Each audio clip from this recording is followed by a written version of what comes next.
Bonjour à tous, dans cette série où nous plongeons dans les profondeurs de la chimie des parfums, nous allons maintenant à la rencontre de l'une des senteurs les plus mystérieuses et les plus précieuses du monde, l'ambre gris.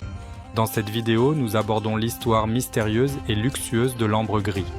Nous examinons comment, au fil de son voyage des anciennes civilisations jusqu'à la parfumerie moderne, elle est devenue un symbole de valeur. Nous allons parler de son lien extraordinaire avec les baleines, de la façon dont il a été utilisé à travers l'histoire et de la manière dont il enrichit aujourd'hui les parfums de luxe.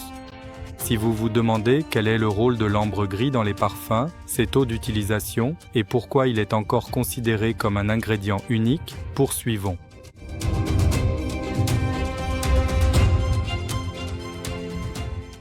L'ambre gris n'est pas seulement une senteur. C'est l'intersection d'une légende millénaire, d'un mécanisme de défense biologique, d'un long voyage chimique et alchimique au sein de la mer et de la technologie moderne de la parfumerie. C'est une histoire extraordinaire où la science, l'histoire, le commerce et la mythologie s'entremêlent. C'est un or noir qui symbolise la transformation, comme dans l'alchimie. L'ambre gris a fasciné les hommes pendant des millénaires. Les anciens Égyptiens le brûlaient comme encens lors de cérémonies sacrées et pour la momification. En Chine, on croyait qu'il s'agissait de la forme solidifiée du souffle des dragons endormis. Dans l'Europe médiévale, il était porté autour du cou pour se protéger de la peste. Le roi Charles II d'Angleterre aurait aimé les œufs saupoudrés d'ambre gris, tandis que Casanova en ajoutait à sa mousse au chocolat, convaincu de ses vertus aphrodisiaques. Les gens ignoraient d'où cela venait, mais ils étaient fascinés par ses effets. En somme, il était considéré comme un précieux or noir d'origine mystérieuse. L'origine de l'ambre gris remonte à la relation entre les cachalots géants et les calmars. Lorsque les baleines mangent de grands calmars, elles ne peuvent pas digérer les becs durs et tranchants de ces derniers. Ce morceau irrite les intestins de la baleine et le corps de la baleine, tout comme une huître produit une perle autour d'un grain de sable, sécrète une substance cireuse pour envelopper ses corps étrangers. Cette substance s'accumule, se solidifie et, avec le temps, est expulsée par la baleine. Mais la véritable transformation commence lorsque cette masse solide se mélange à l'océan. Au fil de longues années d'exposition à la lumière du soleil, à l'eau salée, à l'oxygène et aux micro-organismes, cette substance change de couleur. Son odeur mûrit et elle se transforme en une véritable alchimie naturelle. À l'origine sombre, huileuse et dotée d'une odeur peu agréable, cette substance prend au fil des années une teinte gris clair argenté.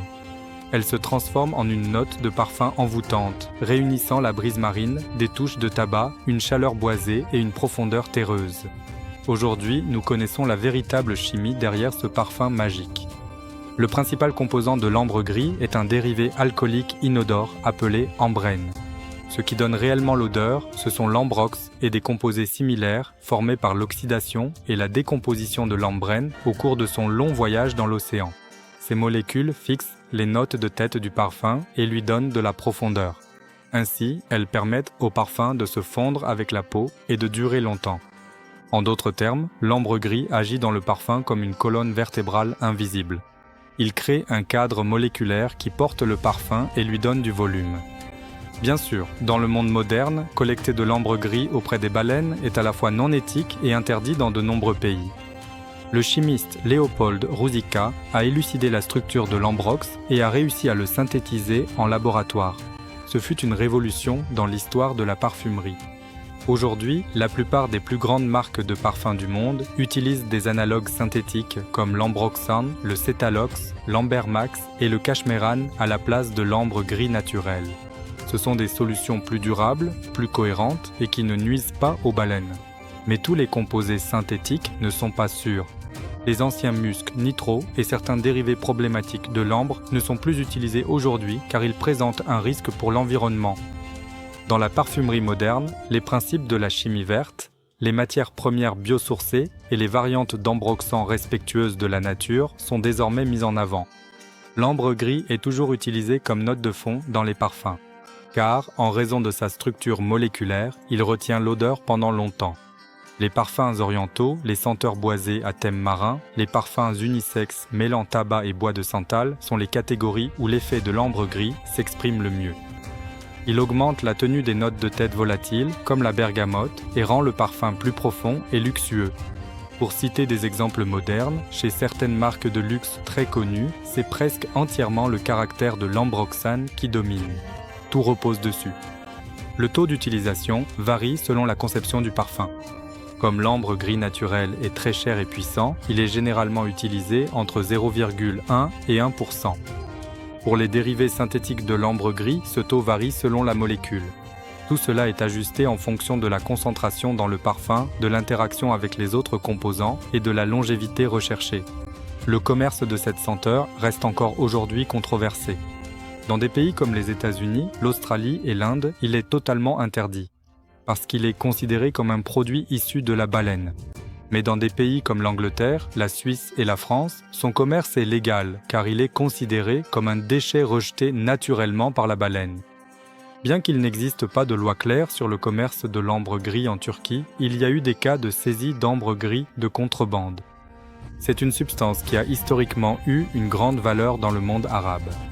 Dans certaines traditions commerciales arabes, l'ambre gris revêt une grande signification culturelle. Il existe des données sur l'importation d'ambre gris en Russie et en Chine. C'est pourquoi l'ambre gris naturel ne se trouve désormais que dans des parfums très de niche, des parfums de collection ou des productions spéciales. L'histoire de l'ambre gris apparaît en réalité comme celle d'une curiosité commune à la nature, à la chimie et à l'humanité depuis des milliers d'années.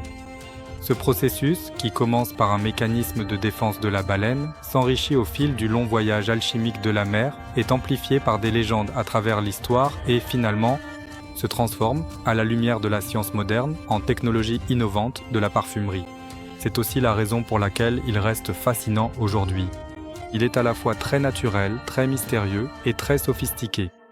Dans la prochaine vidéo, nous poursuivrons avec un autre parfum important. Restez à l'écoute pour le oud, symbole de statut, d'hospitalité et de rituel. À bientôt, au revoir.